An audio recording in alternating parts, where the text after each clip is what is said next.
Hello there, weary traveler, and welcome to this cozy corner of history. Before we begin our extraordinary journey today, I'd love to know where in the world you're tuning in from and what time it is for you right now. Feel free to leave a comment and let me know. If you enjoy this style of calm, immersive tales from the past, go ahead and click that subscribe button so you don't miss future adventures through time. Let's allow the stresses of the modern world to melt away as we travel back to ancient Rome to witness something that will completely change how you think about daily life. The dawn of what would become humanity's most extraordinary ritual of transformation. Imagine, if you will, the first light of morning breaking over the 7 hills of Rome, casting long shadows through marble columns and across cobblestone streets that have already begun to hum with the quiet energy of awakening life. Picture this scene unfolding before you like a gentle watercolor painting coming to life. The air carries the crisp coolness of dawn, tinged with the faint aroma of bread baking in distant ovens and the subtle perfume of olive oil lamps being extinguished as natural light takes their place. In the eastern districts of the city, where elegant domus houses stand in neat rows, shutters begin to creak open, revealing glimpses of gardens where dew still clings to perfectly manicured hedges and miniature fountains trickle their eternal songs. This is Rome in the 1st century of our common era, a city that has grown from a collection of hilltop settlements into the beating heart of an empire that stretches from Britain to Egypt, from Spain to Syria. But in these quiet morning moments, before the forums fill with merchants hawking their wares and senators debating the fate of provinces, Rome feels almost intimate, almost personal. The grand marble facades and towering aqueducts seem to breathe with the rhythm of ordinary lives. Beginning another day, it's like watching Manhattan before rush hour. The same monuments that inspire awe during the day become gentle companions to the private morning rituals of ordinary people. This intimate atmosphere was about to give way to something far more deliberate. In one particular domus, nestled between the Palatine and Aventine hills, a household is stirring to life in ways that would seem both familiar and wonderfully foreign to our modern eyes. The master of the house, a man named Marcus Flavius Antonius, stretches languidly on his sleeping couch, feeling the cool morning air drift through the open windows of his cubiculum. His wife Livia has already risen and moved to their private garden courtyard, where she tends to a small altar dedicated to their household gods, offering a pinch of incense and whispering a prayer for the day's blessings. But Marcus is thinking about something else entirely as he swings his feet to the floor and feels the smooth coolness of marble tiles beneath them. He's thinking about the ritual that has become as essential to Roman life as breathing itself, a daily ceremony that transcends social class and brings together citizens, freedmen, and even slaves in a shared experience of purification, relaxation, and community. Imagine if every person in New York City, from Wall Street executives to subway workers, shared the same daily ritual, the same space, the same vulnerability. That's exactly what Roman baths represented, the world's first true social equalizer. What we're about to discover together isn't simply a story about ancient plumbing or Roman engineering. Remarkable though those achievements certainly were, this is the story of how one civilization created something that had never existed before in human history, a daily ritual so powerful it shaped the destiny of an empire. The Roman bath system wasn't just about getting clean, it was about transformation, about becoming fully human in ways we're only beginning to understand today. But before we can understand the transformation, we need to witness the ritual itself unfold. As Marcus begins his morning routine, washing his face and hands in a bronze basin filled with water that has traveled dozens of miles through the engineering marvel of Roman aqueducts, he's participating in a ritual that connects him to millions of other Romans across the empire. From the freezing frontiers of Hadrian's Wall to the sun-baked cities of North Africa, Roman citizens are beginning their days with the same anticipation, the same quiet excitement for what awaits them at the public baths. Think of it as the ancient world's version of social media. Except instead of scrolling through feeds, Romans were literally immersing themselves in the shared experience of their civilization. The morning light grows stronger now, flooding through the open roof of the domus atrium and illuminating the intricate mosaic floors that tell stories of gods and heroes, of victories and celebrations. Household slaves move quietly through the corridors, their sandals making soft whispers against the stone as they go about their duties. The cook is already at work in the kitchen, preparing the day's meals, while others tend to the various needs of the household. But even among the slaves, there's an anticipation in the air, because the Roman bath system was one of the few places in ancient society where social barriers became, if not invisible, then at least significantly reduced. Marcus selects his bathing supplies with the care of a modern person, choosing the perfect outfit for an important occasion. A bronze strigil for scraping away oil and grime, small bottles of precious oils infused with roses, lavender, or exotic spices imported from distant provinces. A linen towel soft and absorbent, woven by skilled craftsmen who understand that comfort is not mere luxury, but an essential component of civilized life. These items aren't just tools, they're the instruments of a daily transformation that Romans have elevated to an art form. The streets outside are beginning to fill with the gentle sounds of a city awakening. Cartwheels rolling over stone, conversations drifting from neighboring houses, the distant sound of water flowing through public fountains. Rome is a city built around water, sustained by water, defined by its mastery over water. The Romans didn't just conquer territories and peoples, they conquered the very elements, bending rivers to their will and making the desert bloom with carefully engineered irrigation systems. The Romans didn't just conquer territories and peoples, they conquered the very elements, bending rivers to their will and making the desert bloom with carefully engineered irrigation systems. As Marcus steps out into the warming morning air, his mind drifts to the vast complex that awaits him. Not just any bathhouse, but one of the great thermae, those massive public baths that represent the pinnacle of Roman engineering and social planning. These aren't simply buildings, they're entire worlds unto themselves, containing libraries and gymnasiums, gardens and lecture halls, shops and restaurants. They're cities within the city, places where a Roman citizen can spend an entire day in pursuit of physical, intellectual and social fulfillment. The walk to the baths is itself a kind of pilgrimage, a journey from the private world of family and household duties to the public world of citizenship and community.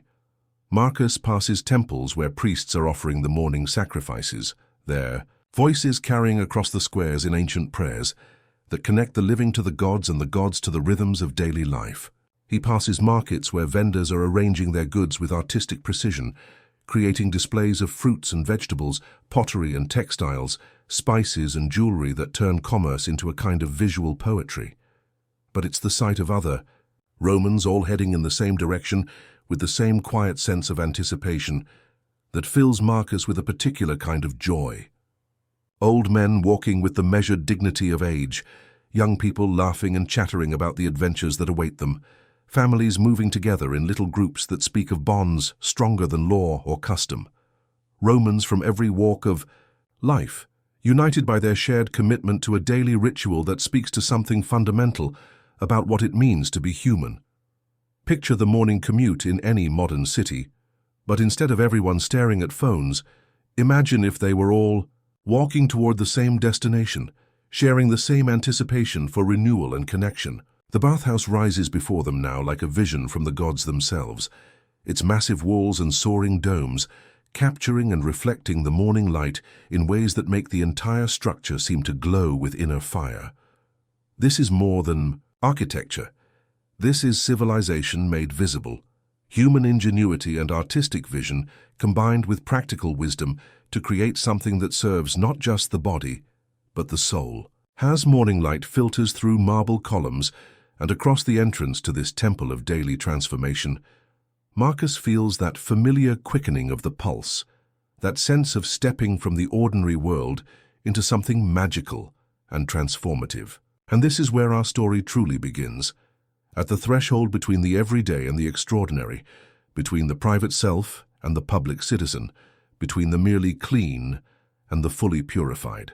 We're about to enter a world where water becomes wine, where nakedness becomes equality, where the simple act of bathing becomes a celebration of everything that makes us gloriously, completely human. The dusty roads beneath our sandals grow. warmer with each step as we continue our approach toward the grand complex ahead. I can almost feel the anticipation building in the air around us, like the gentle heat that begins to radiate from the Thermae's massive walls, even from this distance. The scent of burning wood and aromatic oils mingles with something else entirely, the unmistakable energy of a city's social heartbeat. Picture this scene with me for a moment. As we round the final bend in the road, the full magnificence of the baths of Caracalla reveals itself like a vision from the gods themselves. These aren't just buildings, they're monuments to Roman engineering genius and social sophistication. That would make our modern architects weep with envy. The walls stretch upward, towering nearly as high as a 10-story building built from brick and concrete that has defied time itself for over 18 centuries. But here's what absolutely blows my mind about this moment in history. This wasn't just a place to get clean. No, what we're approaching was the beating heart of Roman social life, a place where emperors and slaves, senators and shopkeepers all shared the same sacred ritual of the bath. Imagine that level of social democracy in our world today. It's almost unthinkable. Picture Jeff Bezos and his Amazon warehouse workers sharing the same locker room, the same pools, having casual conversations while completely naked and equally vulnerable. That's the kind of social leveling that happened daily in Roman baths. Let me paint the picture of what Marcus would have experienced as he approached these gates. The sound hits you first, not the quiet whisper you might expect, but a symphony of human activity. Laughter echoing from within the complex, the splash of water, the rhythmic slapping of massage oils against skin, and underneath it all, the constant hum of 1,000 conversations in a dozen different languages. Rome wasn't just a city. It was the crossroads of the entire known world. The architecture itself tells an incredible story. Those massive arched windows aren't just for show. They're a revolutionary heating and lighting system that would make our modern engineers study. To them for years, the Romans had figured out how to create perfect climate control without a single electric wire. Hot air flowed through hollow walls, heated floors warmed the entire complex from below, and the positioning of those windows captured and channeled sunlight with mathematical precision.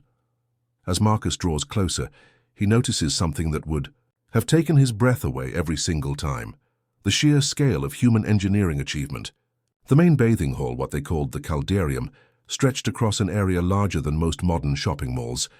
The ceiling soared overhead, supported by engineering principles that wouldn't be matched again for over 1,000 years after Rome fell. But here's the absolutely fascinating part that most people never realize. This wasn't just about luxury or showing off Roman wealth. This was about something much deeper: the Roman concept of civilization itself. You see, to the Romans, the daily ritual of bathing wasn't just about personal hygiene. It was about transformation, about the daily renewal of what it meant to be truly human, truly civilized. The crowds gathering around the entrance tell their own story. There's Lucius, a merchant from Gaul, his travel-stained clothes marking him as someone who's journeyed hundreds of miles to conduct business in the capital. Beside him waits Claudia, a senator's wife, her silk stola and gold jewelry catching the afternoon sunlight. And there, that's Demetrius, a freed Greek slave, turned successful teacher, his simple but clean tunic speaking to his new status in Roman society. What strikes me as absolutely incredible is how this single building complex could accommodate up to 1,600 bathers at once. 1,600 people, all participating in the same elaborate social ritual. 1,600 people, all participating in the same elaborate social ritual. The logistics alone would challenge our modern event planners, yet the Romans made it look effortless, day after day, year after year. The entrance itself is a masterpiece of psychological engineering. Those massive bronze doors, each one worth more than most people's annual income, aren't just barriers, they're statements. They say that what lies beyond is sacred, special, transformative. As you approach them, you can feel your pace naturally, slowing, your posture straightening, your mind preparing for something significant. It's the same feeling you get walking into a cathedral or standing at the edge of a natural wonder. That sudden awareness that you're about to enter something larger than your everyday experience. Marcus pauses at the threshold, And I want you to pause with him for a moment. Behind those doors lies a world that will challenge everything we think we know about ancient life. The Romans didn't just stumble into advanced civilization. They engineered it, perfected it, and made it accessible to more people than any society before them had ever managed. The heat radiating from within isn't just warmth. It's the physical manifestation of Roman innovation. Somewhere below our feet, an army of slaves feeds the hypocosm system that keeps hundreds of thousands of gallons of water at perfect temperature. The technology is so sophisticated that parts of it wouldn't be reinvented until the Industrial Revolution, over 1,000 years later. As other bathers begin to gather around the entrance, you can sense the social dynamics at play. There's a natural order here, but it's not rigid or oppressive. It's organic, based on mutual respect for the shared experience about to unfold. A grizzled veteran still bearing scars from campaigns in Germania nods respectfully to a young patrician, who can't be more than 16. Age, experience, and social position all blend into something uniquely Roman.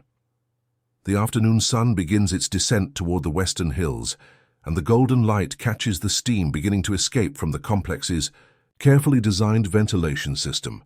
This is the perfect time of day for the thermae, when the heat of the day begins to give way to the cooling evening air, creating the ideal conditions for the elaborate bathing ritual that awaits within. I can feel the anticipation building in. Our small group as more and more Romans gather at the entrance. This isn't just a daily routine, it's a pilgrimage to the very heart of what made Roman civilization so remarkable. In just a few moments, we'll step through those bronze doors and into a world where engineering mastery meets social sophistication in ways that still leave historians and architects speechless. The sounds from within grow more distinct now. The echo of voices in the vast halls, the gentle splash of water in the various pools, and something else that makes the hair on your arms stand up with excitement. As we step through the bronze doorway, the assault is immediate and merciless. The heat hits you like walking into a dragon's maw, a wall of superheated air that seems to steal the breath from your lungs before you can even draw it. This is the Caldarium, the heart of Roman decadence, where temperatures soar to a blistering 140 degrees Fahrenheit. I'm standing here, trying to imagine what that first moment felt like for a Roman patrician in 79 AD, and honestly, it's mind-blowing how they not only survived this, but actually craved it. Picture this scene with me. You're Lucius Maximus, a wealthy senator, who's just finished a grueling day of political maneuvering in the Forum. Your toga is damp with sweat from the Mediterranean sun, your sandals are dusty from walking marble corridors, and all you want is to feel truly clean again. You hand your belongings to a slave, strip down completely because modesty has no place in the baths, and begin this incredible ritual that defined Roman civilization. The tepidarium was just the warm-up, literally, but now you're approaching. The caldarium and your skin can feel the radiant heat emanating from the walls even before you enter. The moment you cross that threshold, it's like stepping into another world entirely. The air itself seems to shimmer and dance, creating an almost dreamlike atmosphere where reality bends at the edges.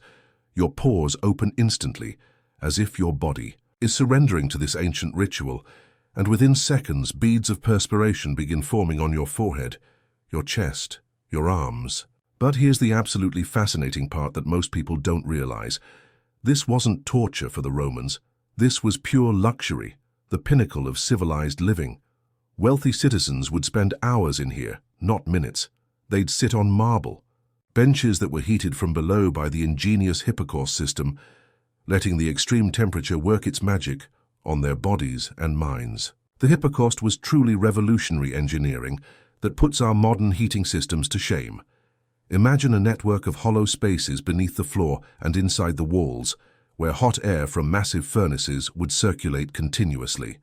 Slaves would feed these furnaces with wood, charcoal, and sometimes even olive pits, keeping the temperature at levels that would make a modern sauna seem refreshing by comparison. Imagine a network of hollow spaces beneath the floor and inside the walls where hot air from massive furnaces would circulate continuously. Marcus Aurelius himself wrote about the meditative quality of extreme heat, how it stripped away not just the grime of daily life, but the mental clutter that came with running an empire. Marcus Aurelius himself wrote about the meditative quality of extreme heat, how it stripped away not just the grime of daily life, but the mental clutter that came with running an empire. In the Caldarium, senators became equal to merchants, and merchants equal to freedmen. The heat was the great equalizer, reducing everyone to their most basic human state. The physiological effects were incredible and terrifying in equal measure. Your heart rate would spike immediately as your cardiovascular system kicked into overdrive, pumping blood to your skin's surface in a desperate attempt to cool your core temperature.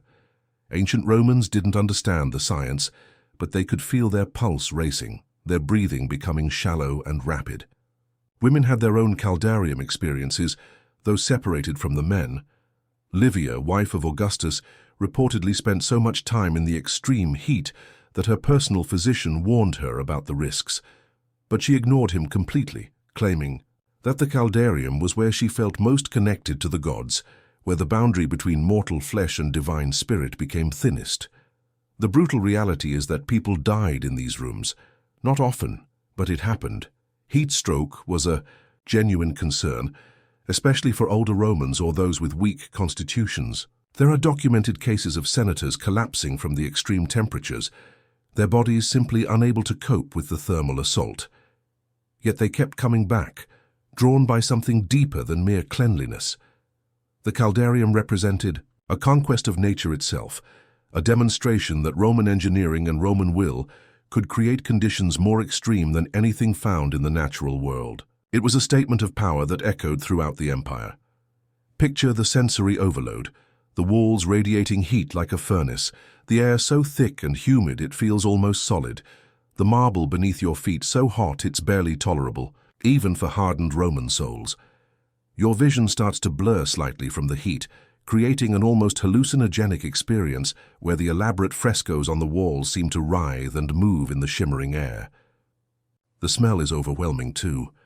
Hot marble dust, heated bronze fittings, the metallic tang of perspiration from hundreds of bodies, expensive oils and perfumes being literally cooked off of skin. It's an assault on every sense simultaneously, a complete sensory transformation that transported Romans into an altered state of consciousness. But here's what's truly remarkable. They developed techniques to not just survive this, but to thrive in it. They'd splash themselves with cool water from special basins, creating instant steam clouds that would envelop their bodies. They'd scrape their skin with curved metal tools called strigils, removing layers of dead skin and toxins that the extreme heat had drawn to the surface. Think of it as the world's first extreme wellness therapy, what modern biohackers pay thousands for in high-end spas. Romans were doing as routine daily practice. Some Romans would spend up to 3 hours progressing through the various temperature zones, gradually acclimating their bodies to increasingly intense heat. It was a ritual of purification that went far beyond physical cleansing. They believed they were literally burning away spiritual impurities, emerging reborn from this crucible of human engineering.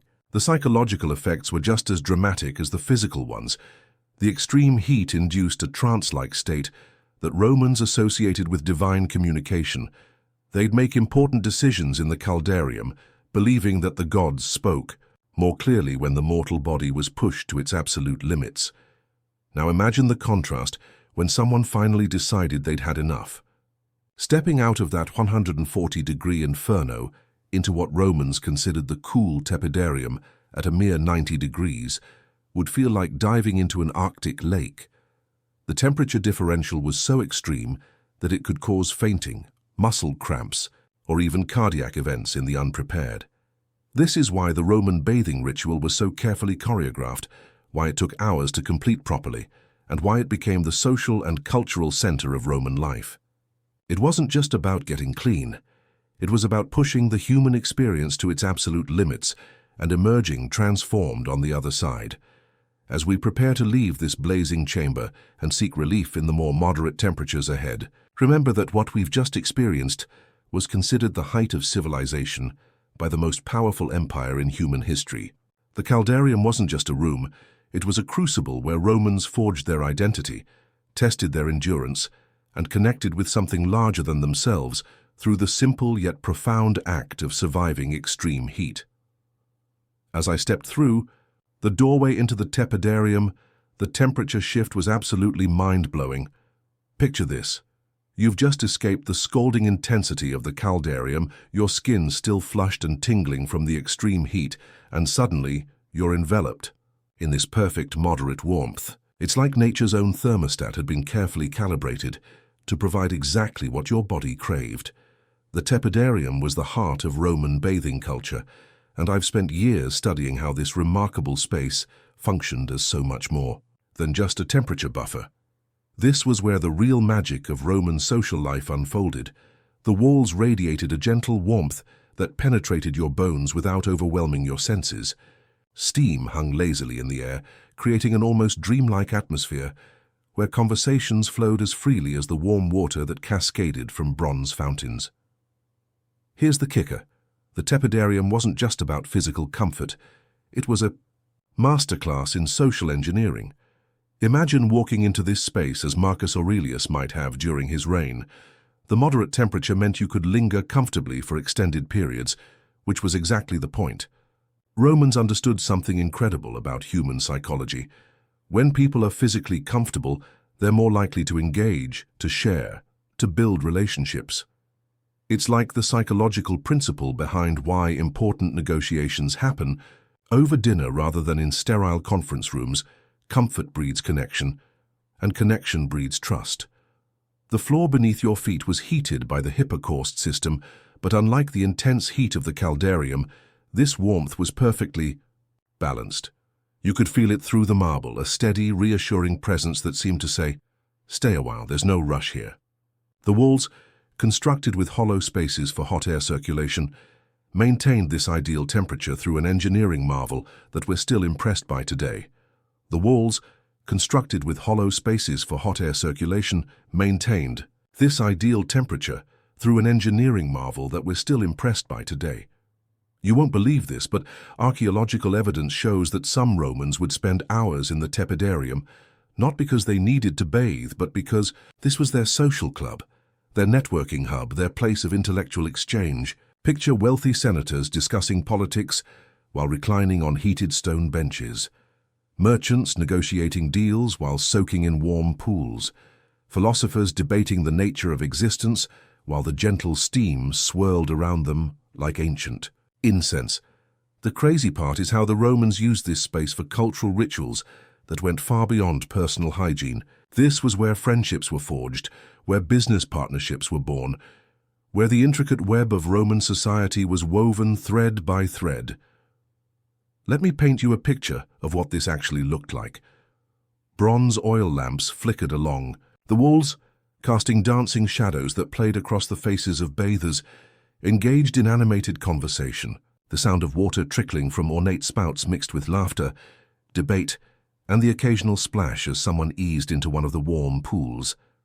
Attendants moved silently through the space, offering oils, strigils for scraping away dirt and dead skin, and towels warmed by the same hypocaust system that heated the floors. The sensory experience was absolutely incredible. Your skin, still sensitized from the heat of the caldarium, would drink in this perfect temperature like a desert drinks rain. The air itself felt luxurious, humid enough to keep your passages, clear, warm enough to relax every muscle in your body, but never so intense that you felt overwhelmed or needed to escape. Here's what really gets me excited about this space. The Romans had figured out something that modern wellness experts are just rediscovering. They understood that the transition between temperatures wasn't just about physical health, it was about mental and emotional well-being. The tepidarium served as this incredible decompression chamber where the stresses of Roman life could simply melt away. But the most astonishing part was the social dynamics at play. In the moderate warmth of the tepidarium, Roman society revealed itself in ways that would have been impossible in the formal settings of the Forum or the Senate House. This was where you could observe the real Rome, unguarded and authentic. Wealthy matrons would share gossip while their bodies soaked up the gentle heat. Young men would boast about their athletic prowess, while older veterans nodded knowingly, their own stories written in the scars visible on their relaxed forms. The architectural genius of this space still blows my mind. The Romans had calculated everything: The height of the ceilings to allow proper air circulation, the placement of windows to provide natural light without creating drafts, the positioning of pools and benches to encourage both private contemplation and group interaction. Every detail was designed to support this incredible social ecosystem that thrived in the perfect temperature zone. Archaeological discoveries have revealed something absolutely shocking about how integral the tepidarium was to Roman identity. Personal belongings found in these spaces, jewelry, styluses for writing, even small scrolls, suggest that Romans treated this as an extension of their homes.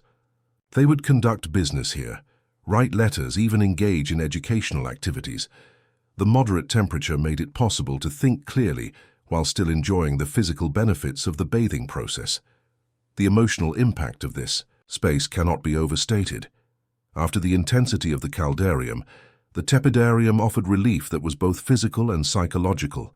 Your heart rate would slow, your breathing would deepen, and that tight feeling of stress that every Roman carried, from the weight of maintaining an empire, from the complexities of urban life, would begin to dissolve in the gentle warmth. What strikes me as truly remarkable is how the tepidarium created this unique temporal experience. Time seemed to slow down in this space. The urgent pace of Roman life, the constant pressure to achieve and acquire, would fade into something more contemplative and peaceful. This wasn't just bathing. This was a form of meditation, a reset button for both body and soul. As your time in the tepidarium drew to a close, you could feel your body preparing for the next phase of the bathing ritual. The gentle heat had opened your pores, relaxed your muscles, and prepared you mentally for what was coming next. Your skin had reached that perfect state of warmth and hydration that would make the transition to the cold plunge both shocking and incredibly beneficial. The conversations would begin to wind down as bathers started to shift position, stretch their limbs, and exchange those knowing looks that said it was time to move forward. The tepidarium had done its work, not just on your body, but on your spirit. You felt refreshed, connected, and ready for the next incredible phase of this ancient wellness journey that was about to challenge everything your newly relaxed body thought it knew about temperature and endurance. The steam still clung to their skin as Marcus and his companions approached the frigidarium, but nothing could have prepared them for what came next. Picture this scene. The air itself seemed to shift as they stepped through the archway, and suddenly the warm, comfortable atmosphere they'd grown accustomed to vanished completely. The temperature drop wasn't gradual. It was like walking into a wall of ice. The frigidarium maintained water temperatures that would make modern polar bear swimmers weep. We're talking about pools chilled to somewhere between 50 and 60 degrees Fahrenheit, fed by natural springs or elaborate cooling systems that required constant maintenance by teams of dedicated slaves. Imagine plunging into Lake Superior in November, except this was considered luxury, not punishment. The Romans had basically invented cold shock therapy 2,000 years before modern science understood why it works. But here's what absolutely blows my mind about this whole experience. After spending time in temperatures that could literally cook an egg, the Romans would voluntarily plunge themselves into what was essentially liquid ice. The thermal shock was so intense that it could stop your heart if you weren't properly prepared. Yet wealthy Romans paid enormous sums for the privilege of experiencing this daily.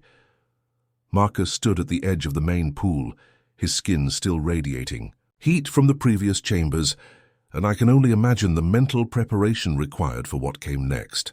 The marble around the frigidarium was kept deliberately cool, so even your feet got a preview of the temperature assault, about to hit your entire body. Roman mosaics show bathers taking deep breaths, centering themselves mentally before making that final commitment to dive into the shocking cold. The physiological response was immediate and dramatic. The moment that first wave of cold water hit Marcus's superheated skin, his entire nervous system would have gone into overdrive. His blood vessels constricted violently, his heart rate spiked, even higher than it had in the caldarium, and his breathing became rapid and shallow as his body fought to maintain core temperature against this brutal thermal assault. The rapid vasoconstriction followed by vasodilation created what we now recognize as one of the most effective forms of cardiovascular exercise. It was like doing intense cardio without taking a single step. But the experience went far beyond mere physical benefits. The cold shock triggered massive releases of endorphins, adrenaline, and other neurochemicals that created an almost euphoric state. Romans described feeling reborn after the frigidarium experience, and now we understand why. They were literally giving themselves a natural high through controlled thermal stress. The social dynamics in the frigidarium were incredible too. There's something about shared suffering that bonds people together, and the collective experience of surviving that brutal cold created instant camaraderie among strangers. Picture wealthy senators gasping and laughing alongside common merchants, all of them united in their shock and amazement at what they'd just put their bodies through. Archaeological evidence shows that some Romans became so addicted to this temperature extreme that they would repeat the hot-cold cycle multiple times in a single visit. We've found inscriptions praising citizens who could endure the frigidarium longer than others, turning temperature tolerance into a matter of social status and personal pride. The engineering behind maintaining these cold temperatures was absolutely ingenious. The Romans developed elaborate systems of underground channels that diverted cold spring water directly into the frigidarium pools. In areas without natural cold springs, they created artificial cooling systems using evaporation and thermal mass that rivaled anything we might design today. Marcus would have spent just a few minutes in the frigidarium, any longer would have risked hypothermia, but those few minutes would have felt like hours. The cold was so intense that it created an altered state of consciousness where time seemed to slow down and every sensation became hyperacute. Romans reported being able to feel their individual heartbeats, to sense the flow of blood through their veins with crystal clarity. The contrast with their previous experiences was part of the magic. After the overwhelming heat of the caldarium and the gentle comfort of the tepidarium, the frigidarium represented the ultimate test of Roman endurance and will. It was a daily reminder that they were capable of surviving anything, of pushing their bodies and minds beyond what seemed humanly possible. Women had separate but equally intense frigidarium experiences. Historical accounts describe Roman matrons competing to see who could remain in the cold water longest, turning temperature endurance into a social competition that crossed class lines. The Empress Livia was legendary for her cold water tolerance, inspiring other women to push their own limits. But here's what really gets me excited about the frigidarium. It represents this incredible understanding of human psychology and physiology that was centuries ahead of its time. The Romans instinctively grasped that extreme experiences create profound transformation, that pushing the body to its limits can unlock mental and spiritual states that are otherwise inaccessible. The exit from the frigidarium was almost as dramatic as the entrance. As Marcus and his companions climbed out of the bone-chilling water, their bodies would have been in a state of total shock. Blood rushing back to their extremities created tingling sensations that Romans described as feeling like lightning coursing through their veins. Their skin would have been bright red from the vascular response, and they would have felt simultaneously exhausted and invigorated. The attendants waiting with warm towels weren't just providing comfort, they were essential for preventing dangerous drops in core body temperature. The transition from extreme cold back to moderate warmth had to be managed carefully, or the i.e. thermal shock could cause fainting, muscle cramps, or worse. What strikes me as most remarkable is how the frigidarium experience bonded people together in ways that went far beyond normal social interaction. Sharing that level of physical extremity created instant intimacy and mutual respect. Strangers would emerge from the cold water as temporary allies, united by their shared survival of something that challenged every instinct for self-preservation. The psychological after-effects lasted for hours. Romans reported feeling mentally sharp, emotionally balanced, and physically energized for the rest of the day after their frigidarium experience. They had discovered what modern researchers now call hormesis, the beneficial effects of controlled stress on the human system. As we prepare to move on to the next phase of the bathing ritual, remember that what we've just witnessed wasn't just about temperature tolerance or physical endurance. The frigidarium represented the Roman commitment to pushing human experience to its absolute limits. Their belief that true civilization required constantly challenging yourself to grow stronger, more resilient, more fully alive. The cold water might have been brutal, but it was also transformative, and that transformation from comfortable complacency to shocked awareness to triumphant survival was exactly what made the Roman bathing experience so much more than just a way to get clean. It was a daily practice in becoming more fully intensely human. As Marcus finally stepped away from the frigidarium, his skin still tingling from the shock of the cold plunge, something caught his eye that made him pause and really look around the vast complex for the first time. It wasn't the magnificent architecture or the ingenious engineering that suddenly commanded his attention. It was the people. It wasn't the magnificent architecture or the ingenious engineering that suddenly commanded his attention. It was the people. More specifically, it was the invisible people, the ones whose labor made this entire elaborate ritual possible. I've spent countless hours studying the social dynamics of Roman baths, and what most people don't realize is that for every citizen enjoying the luxurious bathing experience, there were at least 2 or 3 slaves working tirelessly behind the scenes to make it all possible. The bathhouse wasn't just a marvel of Roman engineering, it was also a complex ecosystem of social hierarchy that revealed both the brilliance and the brutality of ancient Roman civilization. Picture this scene with me.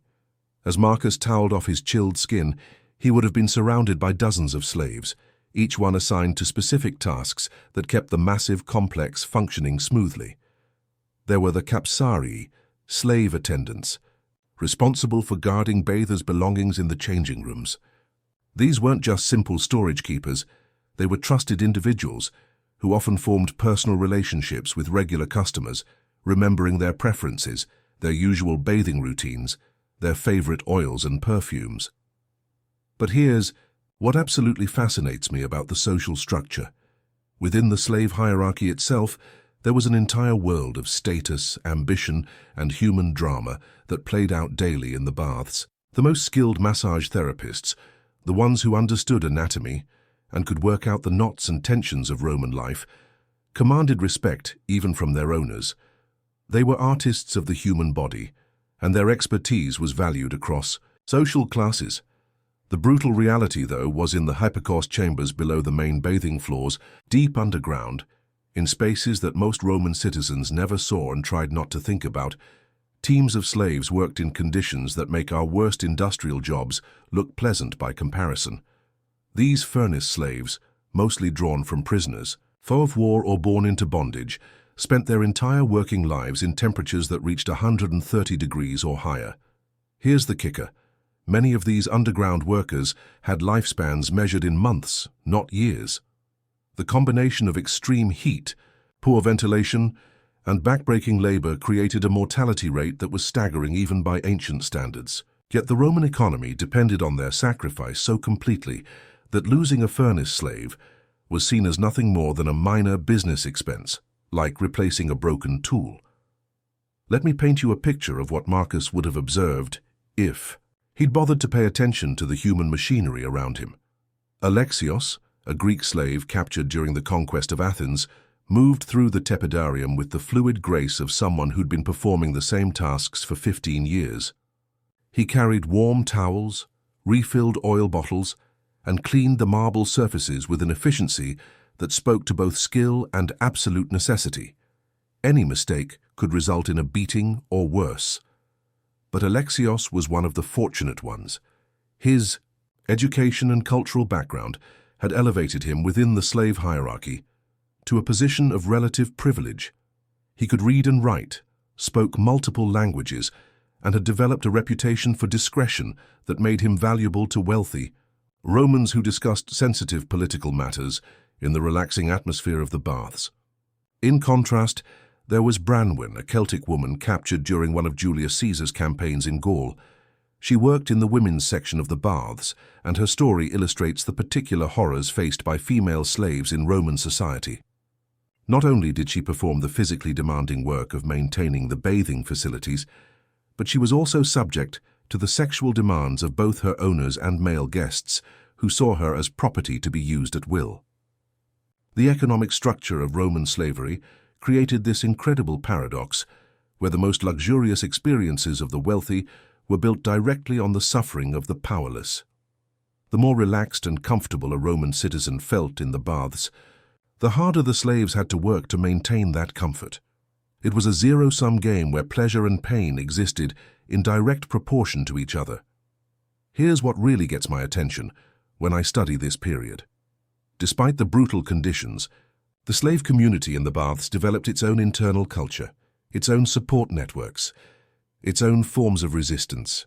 They shared information, protected each other when possible, and found ways to maintain human dignity even in the most dehumanizing circumstances. Archaeological evidence has revealed fascinating details about slave quarters in bath complexes. Personal belongings hidden in wall caches, crude artwork scratched into stone surfaces, even evidence of clandestine religious practices that provided psychological escape from their harsh reality. These weren't just victims.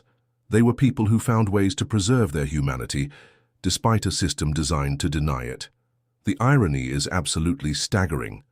Romans prided themselves on their civilization, their sophisticated understanding of law and governance, their commitment to virtue and honor. Yet the daily ritual that they considered the pinnacle of civilized behavior was completely dependent on a level of human exploitation that we would recognize today as systematic torture. Marcus Aurelius, the philosopher-emperor, wrote extensively about virtue, duty, and the importance of treating all people with dignity, while simultaneously owning hundreds of slaves whose labor supported his contemplative lifestyle. The cognitive dissonance required to maintain this worldview is almost incomprehensible to modern minds. But here's where the story gets even more complex. Some slaves in the bath system managed to earn their freedom through exceptional service, or by saving money over years of labor. Manumission, the formal process of freeing slaves, was relatively common in Roman society, and many former bath slaves went on to become successful business owners, sometimes even purchasing their own slaves to staff their operations. Pliny the Younger wrote about his former bath slave Quintus, who earned enough money through tips and side businesses to purchase his freedom and eventually opened his own small bathhouse in suburban Rome. These stories of upward mobility were rare but real, and they served to legitimize the system by suggesting that slavery was temporary rather than permanent. The social dynamics during actual bathing hours were incredibly complex. Slaves had to navigate the competing demands of multiple masters simultaneously, while maintaining perfect subservience, despite witnessing their owners at their most vulnerable. They heard political secrets, personal confessions, family disputes, information that could be incredibly valuable, but also incredibly dangerous to possess. What strikes me as most remarkable about the slave experience in Roman baths is how it reveals the fundamental contradictions of ancient civilization. Here was a society capable of incredible technological innovation, artistic achievement, and philosophical insight, yet built on a foundation of human exploitation so systematic and thorough that it makes modern corporate exploitation look benevolent. By comparison, as we prepare to move on to the next phase of our bathhouse journey, I want you to remember that every comfort, every luxury, every moment of relaxation that Roman citizens enjoyed came at the cost of someone else's freedom, someone else's pain, someone else's shortened life. The marble they walked on was polished by slave hands. The water that soothed them was heated by slave labor. The towels that dried them were cleaned by slave women working in conditions that would have broken most free Romans within days. This isn't just ancient history. It's a reminder that the foundations of every civilization reveal something essential about its values. They represent both the heights of human achievement and the depths of human moral failure, often existing simultaneously in the same space, supported by the same systems, justified by the same people who considered themselves the most civilized humans who had ever lived. Now we move into one of my absolute favorite aspects of Roman bath culture, the incredible world of oils, strigils, and body rituals that transformed basic hygiene into high art. As Marcus settled into this next phase of his bathing experience, he was about to participate in practices that were simultaneously brutal and luxurious, practical and ceremonial. Picture this scene unfolding. After surviving the temperature extremes of the previous chambers, Roman bathers would gather in areas specifically designed for the elaborate process of cleaning and caring for their bodies. This wasn't just about scraping off dirt. This was about transformation, about emerging from the ritual as a renewed version of yourself. Let me paint you a picture of what this actually looked like. Imagine Marcus lying on a heated marble table, his skin still flushed. From the thermal journey he'd just completed, a skilled slave approaches carrying a bronze flask filled with olive oil that has been carefully infused with aromatic herbs. Perhaps lavender from the hills of Gaul, rose petals from Damascus, or exotic spices that traveled the Silk Road to reach Roman hands. The oil itself tells an incredible story of Roman trade networks and luxury culture. This wasn't just any olive oil, it was often the finest first pressing oil, collected from specific groves known for producing oil with particular healing or aromatic properties. Wealthy Romans would pay enormous sums for oil that had been aged in specific types of amphorae, believing that the clay vessels imparted beneficial qualities to the liquid they contained. Here's what absolutely blows my mind about Roman oil culture. They had developed a sophisticated understanding of how different oils affected the skin and body. Archaeological discoveries have revealed detailed recipes and application techniques that rival anything found in modern aromatherapy. They knew which oils promoted relaxation, which ones energized the body, which ones helped heal minor injuries, and which ones were best for different skin types. The application process was itself an art form. The slave would warm the oil between his palms before spreading it across Marcus's skin in long, flowing strokes. But this wasn't massage as we understand it today. This was preparation for what came next. The oil served as a medium for the strigil, that curved bronze implement that was about to remove not just surface dirt, but layers of dead skin, accumulated toxins, and the residue of Roman urban life. Now here's where things get brutal in the most fascinating way. The strigil was essentially a curved scraper, designed to remove oil, sweat, dirt, and dead skin cells from the body. But Romans didn't use these tools gently. They scraped hard, enough to actually remove layers of skin, believing that this aggressive exfoliation was essential for health and cleanliness. The process sounds absolutely horrifying by modern standards. Imagine having someone systematically scrape your entire body with a bronze tool sharp enough to draw blood if used carelessly. Yet Romans considered this the height of luxury and sophistication. Wealthy citizens would have their favorite strigil craftsmen, specialists who could scrape away grime without causing injury, who understood the perfect pressure and angle for different parts of the body. What makes this even more incredible is the social aspect of strigil use. Friends would often scrape each other's backs and hard-to-reach places, turning what could have been an uncomfortable medical procedure into a bonding experience. There's something deeply intimate about trusting someone else to scrape your skin with a sharp bronze implement, and Romans understood that this shared vulnerability created lasting friendships. It's like the ultimate trust exercise. Imagine letting your business partner literally scrape layers of your skin off with a sharp metal tool. That level of vulnerability creates bonds that go far deeper than any modern team-building retreat. The brutal beauty of the strigil process becomes clear when you understand what it actually accomplished. Romans were removing not just surface dirt, but also dead skin cells, clogged pores, and accumulated oils that our modern soap-based cleaning methods often miss. They were essentially performing a full-body chemical peel every time they visited. The baths, emerging with skin that was genuinely cleaner and healthier than what most of us achieve today. But here's the kicker. The oil and strigil combination was also a form of medical treatment. Romans had observed that people who followed this regimen regularly had fewer skin problems, seemed to age more slowly, and maintained better overall health. Modern dermatology has confirmed what Romans discovered through centuries of practice. Regular exfoliation and oil treatment can dramatically improve skin health and appearance. The tools themselves were works of art. Archaeological museums are filled with strigils that are so beautiful they take your breath away, yet they were designed for the highly practical purpose of scraping skin. These weren't just functional implements. They were status symbols, conversation pieces, expressions of personal taste and wealth. The variety of oils used in Roman baths would make a modern aromatherapist weep with envy. Beyond the basic olive oil base, Romans experimented with additions that included cinnamon from India, frankincense from Arabia, cedar oil from Lebanon, and dozens of other botanical essences. They understood that scent had psychological effects, that certain aromas could promote relaxation while others energized the body and mind. Here's what really gets me excited about Roman oil culture. They had developed specific formulations for different times of day and different purposes. Here's what really gets me excited about Roman oil culture. They had developed specific formulations for different times of day and different purposes. Morning oils were designed to energize and prepare the body for the day's activities.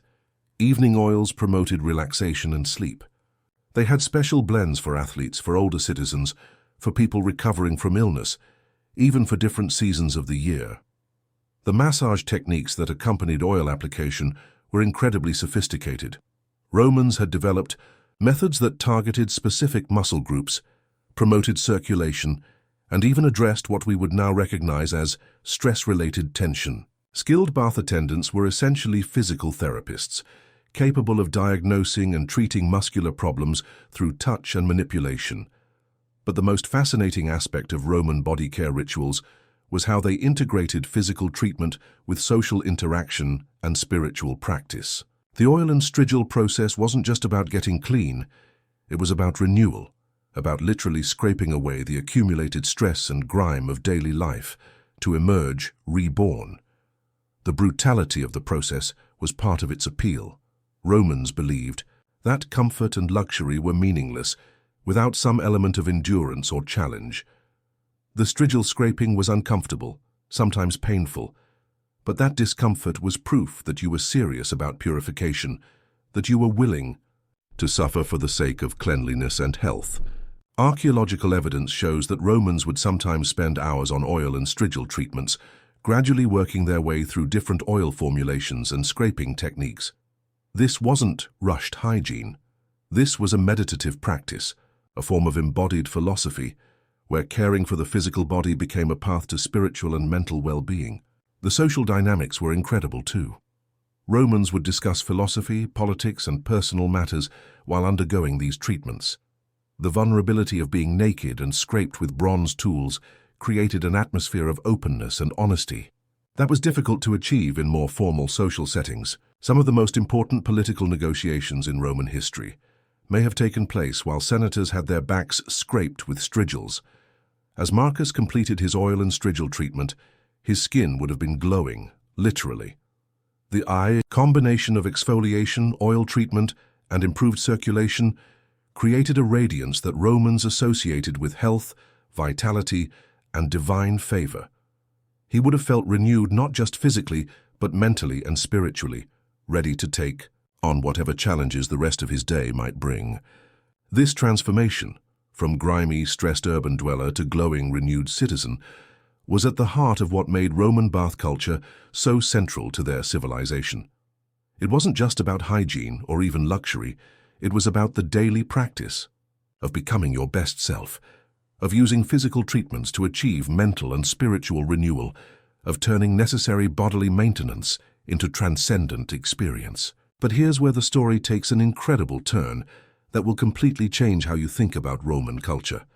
The bath experience was about far more than just getting clean, and nowhere was this more apparent than when Marcus moved from the intimate world of oil treatments into the grand palestra, the exercise and athletic complex that formed the beating heart of Roman physical culture. This wasn't just a gym in our modern sense.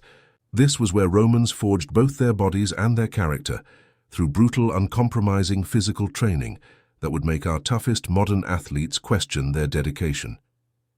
Picture this incredible scene unfolding before you.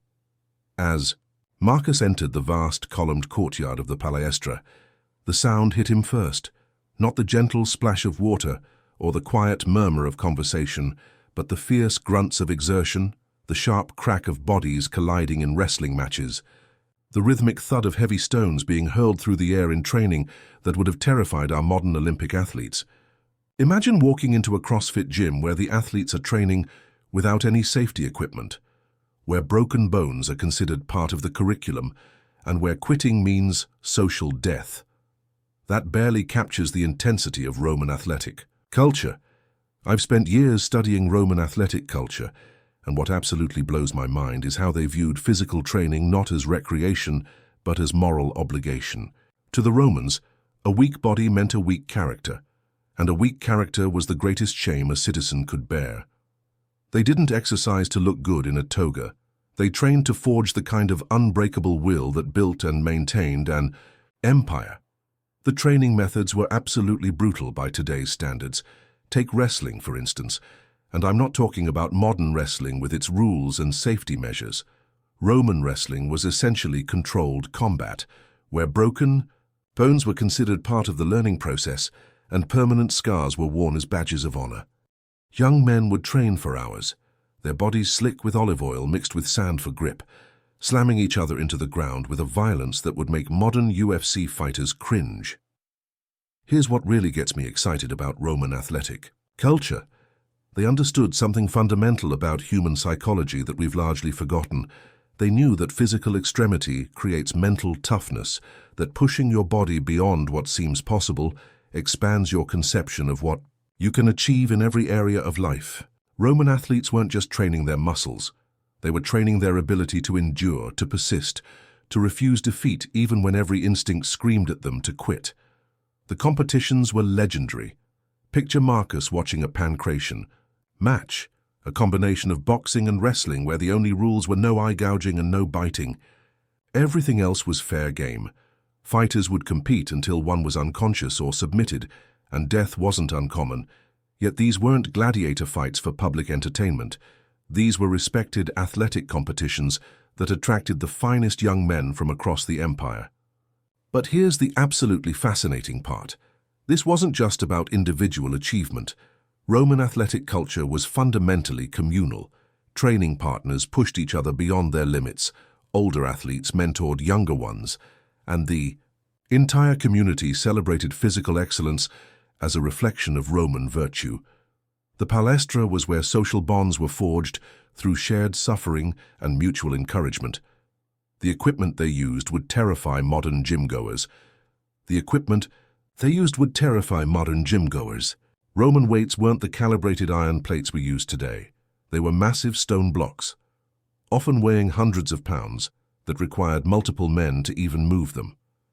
The training regimens involved carrying these stones for miles, lifting them overhead repeatedly, using them for exercises that would challenge even our strongest powerlifters. The running tracks were equally demanding. Romans didn't jog leisurely around a soft, synthetic track. They ran on hard-packed earth or stone, often while carrying heavy equipment, sometimes in full military gear. The distances were staggering. Marathon lengths were considered warm-up runs, and endurance competitions could last for days. Here's what really captures my imagination: the psychological aspect of Roman training. The psychological aspect of Roman training. They believed that physical pain was the gateway to mental strength, that pushing through exhaustion revealed your true character. Athletes would train until they collapsed, then get up and train more. They saw this not as masochism, but as essential preparation for the challenges of Roman life: military campaigns, political battles, the constant pressure of maintaining an empire. The social hierarchy in the palestra was fascinating and brutal. Natural athletic ability could elevate your status regardless of your birth circumstances, but it could also destroy your reputation if you showed weakness or cowardice. Romans had no patience for quit, no sympathy for those who couldn't match their physical demands. In this environment, your body became your biography.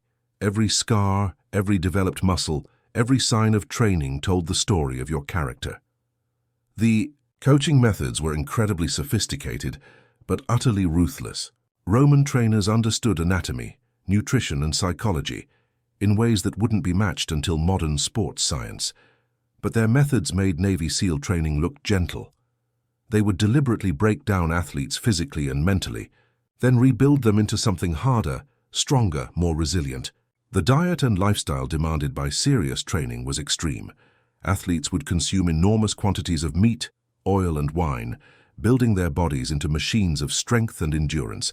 They slept on hard surfaces, trained in all weather conditions, and subjected themselves to temperature extremes that complemented their bathing rituals. This wasn't just athletic training, it was total lifestyle commitment that shaped every aspect of their existence. But the most remarkable aspect was how this brutal physical culture integrated with Roman intellectual and social life. The greatest philosophers often had the most developed physiques. Politicians were expected to demonstrate their moral authority through physical prowess. Military leaders, who couldn't match their soldiers in physical training, lost respect and effectiveness.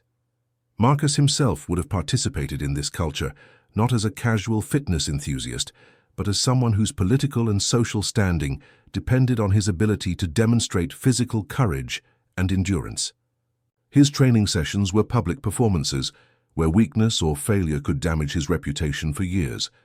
The competitions were spectacular and terrifying. Imagine athletic events where permanent injury was expected, where the crowd cheered, loudest when competitors pushed themselves past what seemed humanly possible. Yet these weren't mindless displays of violence. They were celebrations of human potential, demonstrations of what Roman training and Roman character could achieve. Archaeological evidence shows that Roman athletes regularly performed feats that would be considered impossible today. Stone inscriptions record lifting achievements, running times, and endurance feats that exceed modern Olympic records. Whether these accounts are accurate or exaggerated, they reflect a culture that believed in pushing human performance to absolute limits. The psychological impact of this training extended far beyond the palestra.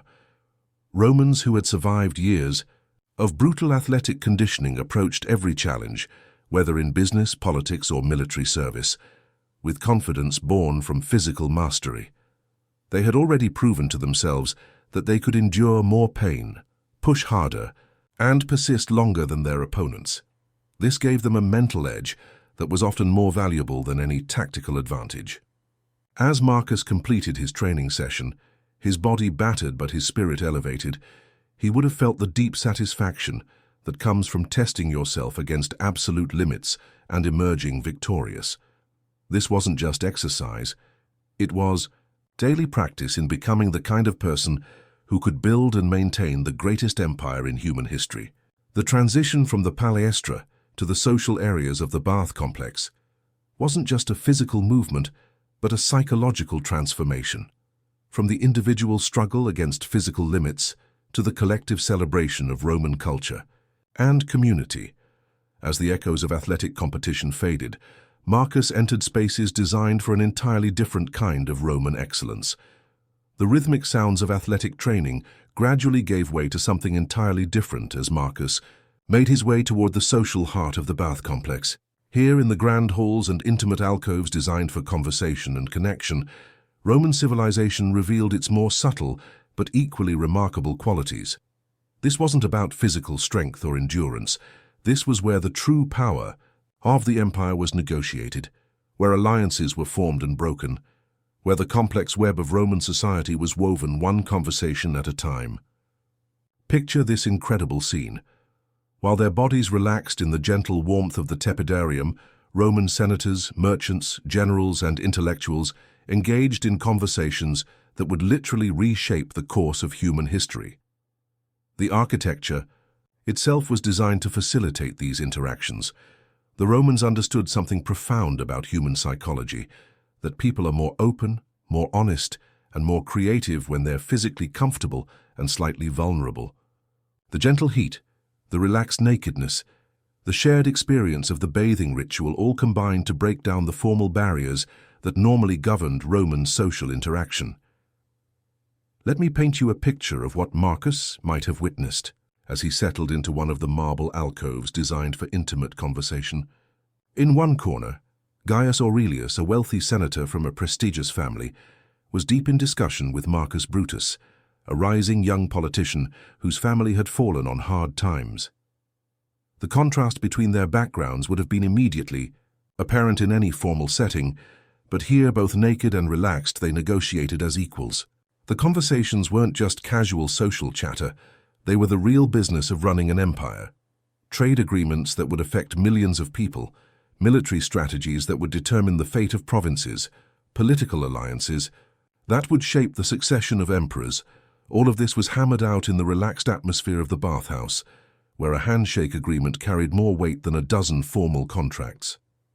Think of it as ancient Rome's version of the golf course handshake deal. Except instead of 18 holes, you had shared nudity, extreme temperatures, and the vulnerability that comes with literally exposing everything to your negotiating partners. Here's what really gets my attention about these social dynamics. The Romans had discovered that the most important negotiations happen not in formal meeting rooms, but in spaces where people feel comfortable enough to reveal their true intentions and motivations. The bathhouse provided the perfect environment for this kind of authentic communication. The psychology behind this is absolutely brilliant. Think about it. When you're naked, when you've just shared extreme physical experiences, when you're relaxed and comfortable, your normal social defenses are lowered. You're more likely to trust, more willing to take risks, more open to compromise. The Romans intuitively understood these principles and built their entire social system around leveraging them. But the conversations weren't just about politics and business. The Roman bathhouses were also centers of intellectual exchange, where philosophers, poets, artists, and scientists gathered to share ideas that would influence European thought for centuries to come. Imagine Marcus Aurelius discussing Stoic philosophy while soaking in warm water, or Pliny the Elder sharing his observations about natural phenomena with fellow intellectuals. The social hierarchy in these conversational spaces was complex and fluid in ways that would have been impossible anywhere else in Roman society. Wealth still mattered, family connections still carried weight, but intellectual brilliance, wit, and the ability to contribute meaningfully to conversation could elevate someone far beyond their birth circumstances. A clever freedman could find himself advising senators, a young poet could gain the patronage of wealthy merchants, an innovative engineer could capture the attention of imperial officials. Here's the absolutely incredible part. Many of the most famous works of Roman literature, philosophy, and science were first conceived or discussed in these informal bathhouse conversations. The ideas that would later be written down and preserved for posterity often began as casual observations shared between friends relaxing after their bathing rituals. The art of conversation itself was elevated to extraordinary heights in this environment. Romans prided themselves on their rhetorical skills, their ability to argue persuasively, their knowledge of literature and philosophy. But in the bathhouse, these skills were deployed not for formal debate, but for the pleasure of intellectual exchange among friends and equals. Women had their own separate but equally sophisticated social spaces within the bath complexes. Wealthy Roman matrons used these opportunities to discuss family matters, arrange marriages, share information about politics and society that they couldn't access through formal channels. The female sections of bathhouses were often where the real power behind Roman politics was exercised, where the wives and daughters of powerful men made the connections and agreements that their husbands would later formalize in public. The gossip networks that operated through these social spaces were incredibly sophisticated and influential. Information traveled through the Roman Empire faster through bathhouse conversations than through official channels. News of military victories or defeats, changes in imperial policy, scandals involving prominent families, all of this was discussed, analyzed, and interpreted in the relaxed atmosphere of the baths long before it became public knowledge. But perhaps most remarkably, these spaces fostered genuine friendship across social lines in ways that were rare in the ancient world. When you've shared the extreme experiences of the Roman bathing ritual with someone, when you've seen them vulnerable and naked, when you've had hours of intimate conversation in comfortable surroundings, normal social barriers begin to break down. Some of the most famous friendships in Roman history began in bathhouse conversations. The entertainment that accompanied these social gatherings was equally sophisticated. Musicians would play in the background, poets would recite their latest works, actors might perform scenes from popular plays. But this wasn't passive entertainment. It was interactive, participatory, designed to enhance rather than replace conversation and social connection. The timing of these social interactions was carefully calibrated to Roman rhythms of life. The afternoon hours, when business was concluded and before the evening meal, provided the perfect opportunity for the kind of relaxed but meaningful conversation that built and maintained the social fabric of the empire. Marcus would have understood that his reputation, his business prospects, his political future, even his personal happiness all depended on his ability to navigate these social waters skillfully. The conversations he had, the impressions he made, the relationships he built during these relaxed hours could be more important than anything he accomplished in formal settings. The physical comfort of the bathhouse environment made people more generous, more willing to help others, more likely to offer opportunities and support. As the afternoon wore on and the conversations gradually wound down, Marcus and his companions would have felt not just physically refreshed, but socially and intellectually energized. They had participated in the ongoing creation of Roman civilization, contributing their own ideas and perspectives to the great collective conversation that defined their culture. The transition from these social spaces to the final phases of the bathing ritual wasn't just about completing a hygienic routine, it was about preparing to return to the outside world as renewed members of the Roman community, carrying with them the connections, ideas, and agreements that would shape their future actions and the future of the empire itself. But as the conversations gradually wound down and the golden afternoon light began to shift toward evening, the atmosphere in the bathhouse started to change in subtle but unmistakable ways. What had been hours of pleasant socializing and physical renewal was about to confront something absolutely shocking, brutal realities that lurked beneath the surface of Roman civilization. Picture this: the very systems that made these magnificent experiences possible also harbored invisible dangers that could kill you as easily as comfort you. I've spent years studying the medical records and historical accounts from Roman times, and what emerges is a picture that's simultaneously fascinating and terrifying. The same engineering marvels that provided heated floors and precisely controlled water temperatures also created perfect breeding grounds for diseases that the Romans couldn't see, couldn't understand, and couldn't effectively treat. Picture Marcus settling into what he assumed was perfectly clean, perfectly safe warm water.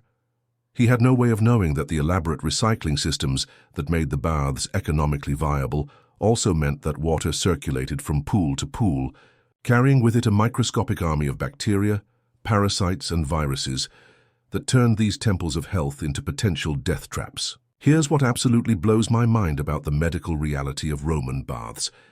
They were simultaneously one of the most advanced public health systems ever created and one of the most dangerous. The Romans had figured out how to provide clean water to millions of people, how to remove waste, how to maintain hygiene on a scale that wouldn't be matched again for over 1,000 years. Yet they were doing all of this without any understanding of germ theory, without knowledge of bacteria or viruses, with no concept of the invisible world that determined whether their engineering triumphs would heal or kill. The waterborne diseases that flourished in Roman bath systems read like a catalogue of medical horrors: dysentery, typhoid, cholera, various parasitic infections, all thriving in the warm, mineral-rich waters that Romans believed were inherently healing. The irony is staggering. People came to the baths seeking health and often left with diseases that would kill them within days or weeks. Archaeological evidence tells a brutal story. Examination of Roman skeletons and ancient medical texts reveals patterns of illness that correlate directly with bathhouse usage. Wealthy Romans, who spent the most time in the most elaborate facilities, showed higher rates of certain diseases than their poorer contemporaries who couldn't afford regular bathing. The luxury that defined Roman civilization was literally killing the people who could best afford it. It's a chilling parallel to how our modern luxury lifestyle, from processed foods to sedentary office work, often correlates with higher disease rates among the wealthy.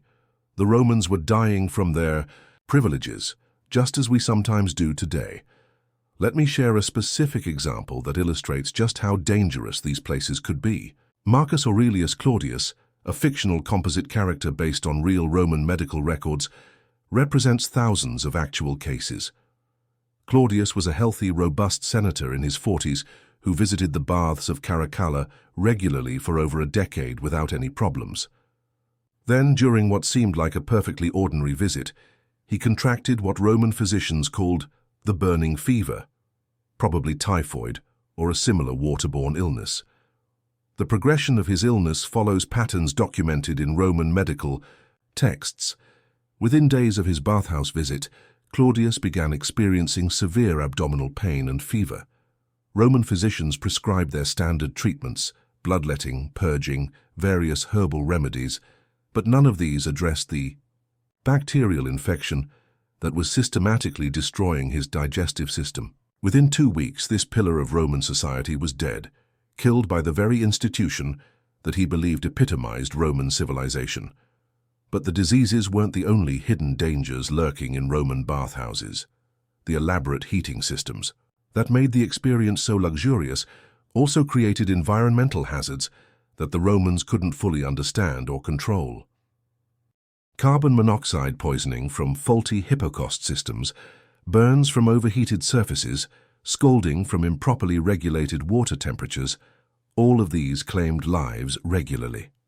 Here's what really gets my attention about the Roman response to these dangers. They knew the risks existed, but they were so committed to the bath culture that they chose to accept the casualties as the price of civilization. Roman medical writers documented the connection between bath usage and certain illnesses, but instead of questioning the system, they developed elaborate rituals and precautions designed to minimize risk while maintaining the essential experience. The social dynamics around disease and death in bathhouses reveal fascinating aspects of Roman psychology.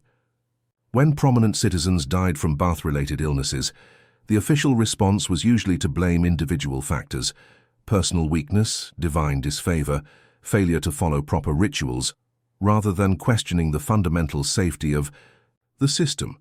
This allowed Roman society to maintain its faith in bath culture while acknowledging the very real dangers it posed.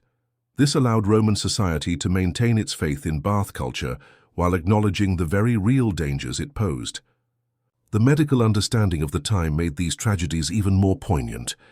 Roman physicians were skilled surgeons, sophisticated pharmacologists, and acute observers of human anatomy and physiology.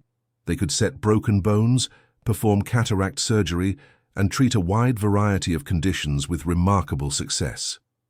But their lack of understanding about infectious disease meant that they were essentially helpless against the microscopic killers that thrived in their most celebrated institutions. The class differences in disease exposure add another layer of complexity to this story. Wealthy Romans who could afford private baths in their own homes were significantly safer than those who relied on public facilities. The poor, who used the most crowded and least well-maintained bathhouses, faced the highest risks, yet they also gained the most benefit from access to clean water and hygienic facilities, creating a complex equation where the baths were simultaneously more dangerous and more beneficial for society's most vulnerable members. The psychological impact of living with these hidden dangers was profound. Romans developed elaborate superstitions and rituals around bath safety, specific prayers to offer, lucky amulets to wear, particular days to avoid bathing. These practices had no medical value, but they provided psychological comfort in the face of risks that seemed random and uncontrollable. The engineering solutions that Romans developed to address known problems were ingenious but incomplete. They created overflow systems to ensure water circulation, used specific materials that they believed had purifying properties, and developed maintenance routines that reduced but didn't eliminate contamination. They were solving the problems they could see and understand while remaining vulnerable to threats that existed beyond their knowledge. Perhaps most tragically, the very success of Roman bath culture prevented them from developing alternative approaches that might have been safer. The social, political, and economic benefits of the system were so enormous that questioning its safety seemed almost treasonous. Romans would rather risk death than abandon the institutions that defined their civilization. As Marcus prepared to leave the baths that evening, he would have been blissfully unaware of the microscopic lottery he had just participated in. His body felt clean and healthy, his social connections had been reinforced, His spirit had been renewed through the ancient rituals of Roman civilization. Whether he would still be alive in 2 weeks depended on factors that neither he nor the most learned physicians of his time could predict or control. This tension between the magnificent achievements of Roman engineering and the deadly realities of pre-scientific medicine creates one of history's most poignant ironies. The Romans created some of humanity's greatest monuments to public health, while remaining vulnerable to invisible enemies that turned their greatest triumphs into potential disasters. It's a reminder that even the most advanced civilizations are only as strong as their understanding of the unseen forces that shape human destiny. The daily rhythm of Roman life was beginning its gentle transition toward evening, as Marcus completed his elaborate bathing ritual and prepared to return to the everyday world beyond the marble halls. But what strikes me most powerfully about this moment is how profoundly the experience had transformed not just his body, but his entire relationship with himself, his community, and his place in the vast tapestry of Roman civilization. I've spent years contemplating this aspect of Roman culture, and what continually amazes me is how they managed to take something as basic as getting clean and elevate it into a practice that addressed every dimension of human experience. The baths weren't just about hygiene, they were about renewal, about the daily opportunity to shed the accumulated stress and grime of urban life and emerge renewed, refreshed, and reconnected to what made life worth living. Picture Marcus as he stood in the final chamber of the complex, his skin glowing from hours of careful attention, his muscles relaxed from the temperature extremes and physical treatments, his mind cleared from meaningful conversations with friends and fellow citizens. This wasn't the same person who had entered the baths earlier that day. The transformation was so complete, so fundamental, that Romans considered it a form of daily rebirth. The genius of Roman bathing culture lay in its understanding that human beings aren't just physical creatures or just social creatures or just spiritual creatures. We're all of these simultaneously, and true wellness requires addressing all these dimensions together. The elaborate progression through different temperatures wasn't just physiological conditioning, it was a form of embodied philosophy that taught lessons about resilience, adaptation, and the rewards that come from pushing through discomfort toward something better. Here's what really captures my imagination about this daily ritual. The Romans had discovered something that our modern wellness industry is just beginning to rediscover. They understood that taking care of your body isn't separate from taking care of your mind or your relationships or your place in the community. Everything was interconnected, and the daily practice of the baths reinforced these connections in ways that made Roman civilization more resilient, more cohesive, and more capable of extraordinary achievements. The psychological impact of this daily renewal cannot be overstated. Romans faced incredible challenges, managing a vast empire, dealing with constant political intrigue, handling the stresses of urban life in a world without modern conveniences. The fact that every day offered the opportunity for complete physical and mental reset gave them a resource for dealing with stress that most civilizations have never possessed. Marcus would have understood intuitively that his capacity to handle the demands of Roman life, whether in business, politics, or family relationships, was directly connected to his commitment to these daily practices of self-care. The time spent in the baths wasn't selfish indulgence. It was essential preparation for the responsibilities of citizenship in the world's most demanding civilization. The social bonds formed and reinforced through shared bathing experiences created networks of mutual support that helped hold Roman society together through centuries of challenges. When you've endured extreme temperatures with someone, when you've had intimate conversations in relaxed settings, when you've seen each other at your most vulnerable, you develop the kind of trust and connection that can't be manufactured through formal institutions alone. But perhaps most remarkably, the Romans had figured out how to make this elaborate system of personal renewal accessible to people across a wide range of social and economic circumstances. The basic experience of thermal bathing, social connection, and physical care was available not just to the wealthy elite, but to freedmen, slaves, and even foreign visitors to the city. This wasn't perfect equality, but it was a form of shared civilization that was unprecedented in the ancient world. The daily rhythm of bathing created a common temporal framework that synchronized Roman society in ways that went far beyond simple scheduling. When millions of people across the empire participated in similar rituals at similar times of day, it created a form of collective consciousness that reinforced Roman identity and values. You weren't just an individual taking care of your personal needs. You were participating in the ongoing creation and maintenance of Roman civilization itself. The economic impact of this system was staggering. The resources required to build and maintain the bath complexes, to train and employ the thousands of workers who made them function, to produce and transport the oils, perfumes, and other materials they consumed. All of this created employment and prosperity that rippled throughout the entire empire. The baths weren't just consumers of wealth, they were generators of the economic activity that sustained Roman prosperity. The technological innovations driven by bathing culture advanced Roman engineering capabilities in ways that benefited every aspect of their civilization. The hypercaust heating systems developed for baths influenced military engineering, domestic architecture, and industrial applications. The water management techniques perfected in bath complexes improved aqueduct design, urban planning, and agricultural irrigation. The pursuit of bathing perfection drove innovations that made Roman civilization more capable and more comfortable in countless ways. The cultural influence extended far beyond Roman borders. As the empire expanded, Roman bathing practices spread to Britain, Gaul, Germany, North Africa, and the Middle East, carrying with them Roman values, social practices, and technological knowledge. Local populations adapted these practices to their own cultures, creating hybrid forms that enriched both Roman and local traditions. The artistic and architectural achievements inspired by bathing culture represent some of humanity's greatest creative accomplishments. The soaring domes, intricate mosaics, sophisticated sculptural programs, and innovative engineering solutions developed for bathhouses influenced European art and architecture for centuries after the fall of Rome.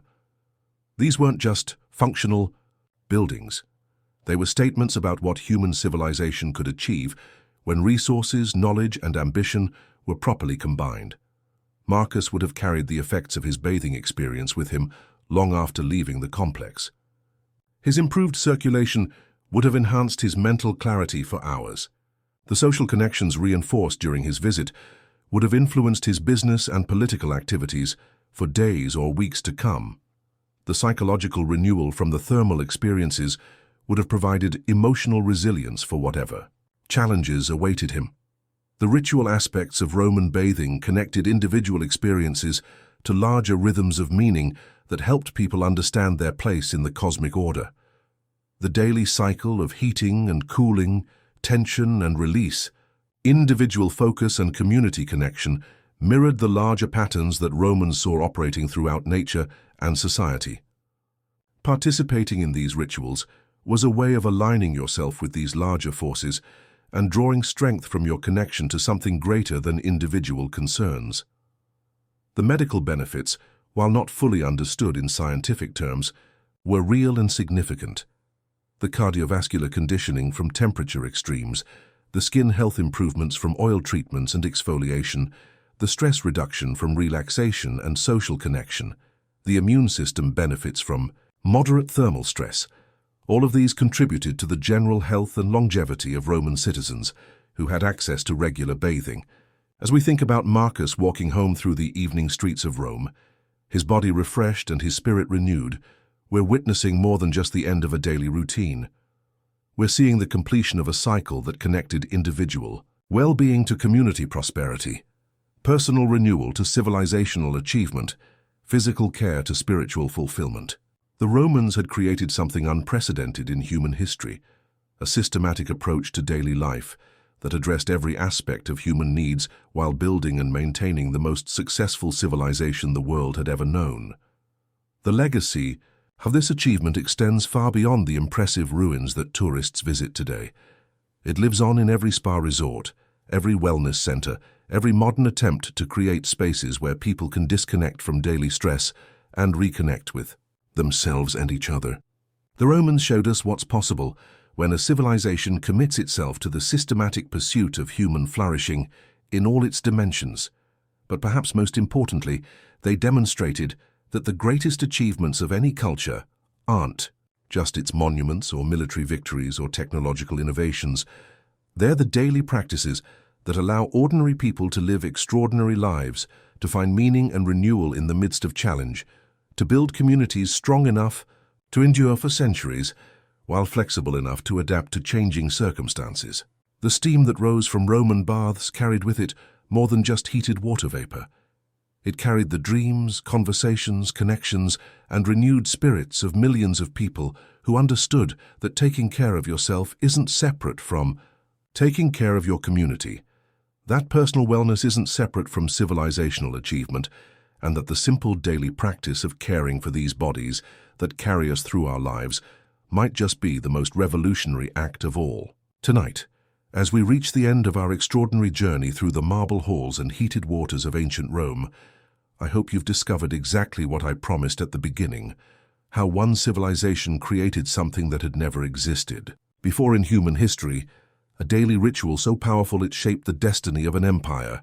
We've witnessed together how Roman baths weren't just about getting clean, but about the profound transformation that happens when a society commits to the systematic pursuit of human flourishing in all its dimensions. The Romans are long gone, but their wisdom flows on like the thermal springs that still bubble up from deep within the earth, carrying minerals and warmth that have traveled through stone and time to offer their gifts to anyone wise enough to receive them. In those warm waters, heated by forces far beneath the surface, we find a perfect metaphor for the enduring lessons that Roman bathing culture offers to our modern world. As you prepare for sleep tonight, imagine for a moment that you're walking through those ancient halls one final time, your feet carrying you past marble columns that have witnessed centuries of human renewal and connection. The lamplight flickers against frescoed walls where gods and mortals dance together in eternal celebration of the physical world and its pleasures. The sound of water, always water, whispers its ancient songs of cleansing, healing, and renewal. What strikes me most powerfully as I contemplate this legacy is how the Romans solved a problem that still challenges us today. They discovered that true wellness emerges not from choosing between physical comfort and spiritual growth, but from understanding these as inseparable aspects of a single human experience. Their daily ritual of extreme temperatures, communal vulnerability, and shared renewal created bonds that held an empire together for centuries. The modern wellness industry, worth hundreds of billions of dollars globally, represents our contemporary attempt to recapture what the Romans achieved as part of their daily routine. When you visit a luxury spa resort, when you experience the carefully orchestrated progression from cool to warm to hot pools, when you enjoy massage treatments and aromatherapy and the simple pleasure of clean, warm water embracing your tired body, you're participating in a tradition that stretches back across 2 millennia to those marble halls where Romans discovered that caring for yourself wasn't selfish indulgence, but essential preparation for caring for others. And when we trace the legacy forward through time, we see how this Roman innovation shaped civilizations that came after. The Ottoman hammams of Turkey, with their domed chambers and marble platforms, echo the design principles of Roman thermae. The Japanese onsen tradition, while culturally distinct, shares that fundamental understanding of communal bathing as a path to both physical and spiritual cleansing. Even the grand European spa towns of the 18th and 19th centuries, Bath in England, Baden-Baden in Germany, Karlovy Vary in Bohemia, all drew inspiration from Roman models of therapeutic bathing. But perhaps most remarkably, we're witnessing a renaissance of these ancient principles in our contemporary world. The modern wellness industry, worth hundreds of billions of dollars globally, is essentially a rediscovery of Roman wisdom. When you visit a luxury spa resort, you're experiencing a carefully curated version of what Romans took for granted as part of daily life. The progression from cool to warm to hot pools, the integration of massage and therapeutic treatments, the emphasis on creating spaces that promote both relaxation and social connection. All of this traces directly back to those ancient Roman innovations. I find it deeply moving that in our age of digital connection and virtual relationships, we're returning to these fundamentally human experiences. The popularity of Korean jjimjilbangs, Scandinavian saunas, and hot spring resorts around the world speaks to something deeper than mere luxury or self-indulgence. We're seeking what the Romans understood intuitively, that true wellness emerges from the intersection of physical comfort, natural elements, and human community.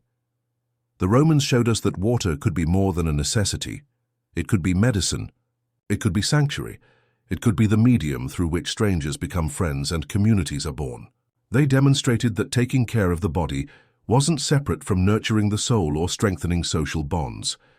In their baths, these elements were woven together as seamlessly as the intricate mosaics that decorated their floors.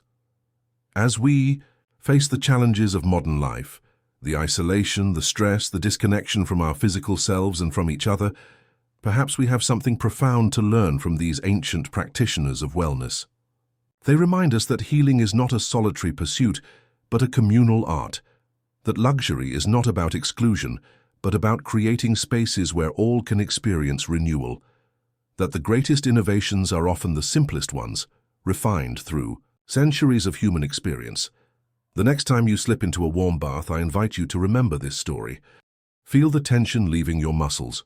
Notice how your breath naturally slows and deepens, and recognize that you're participating in one of humanity's oldest rituals of transformation. Consider how the Romans understood something we're rediscovering. That the simple act of caring for our bodies creates space for deeper connections with ourselves and others. What if we approached our own daily routines with even a fraction of their intentionality? The Romans understood that we are not separate from nature, but part of it, that the minerals dissolved in thermal springs are the same elements that flow through our bodies, that the rhythm of heating and cooling, tension and release mirrors the very patterns of life itself. They created spaces where this understanding could be embodied, experienced, lived rather than merely contemplated. In a world that often feels fragmented and hurried, the Roman gift to us is the reminder that there are still places, both physical and metaphorical, where we can slow down, where we can reconnect with our bodies, where we can experience the simple pleasure of being warm and clean and present in our own skin. Tonight, as you prepare for sleep, carry with you this vision of ancient Rome at twilight, the baths glowing with lamplight, the sound of gentle conversation mixing with the whisper of steam, the feeling of deep contentment that comes from a body well cared for and a spirit refreshed. Know that you are part of this continuing story, this unbroken chain of humans who have understood that sometimes the most revolutionary act is simply taking time to care for yourself and connect with others in the ancient rituals of warmth and water. The Romans may have departed, but their wisdom flows on as constant and renewing as the thermal springs that still bubble up from the earth, offering their gifts to any who choose to receive them. In honoring their legacy, we honor something timeless in ourselves, our capacity for healing, for community, for finding the sacred in the simple act of caring for these bodies that carry us through our days. As sleep begins to claim you tonight, carry this Roman wisdom with you. That transformation happens not through grand gestures, but through daily practices of renewal and connection. Let the tensions of your day dissolve like salt in warm water. Let this story remind you that across centuries and civilizations, humans have always sought the same healing, the same community, the same moments of peace that restore our capacity to face whatever challenges await. If this journey through ancient Rome has resonated with you, if you found yourself imagining those marble halls and contemplating what we might learn from their approach to daily renewal, I'd love to hear your thoughts in the comments below. What aspects of Roman bathing culture spoke most deeply to you? How might we bring more intentionality to our own rituals of self-care and connection?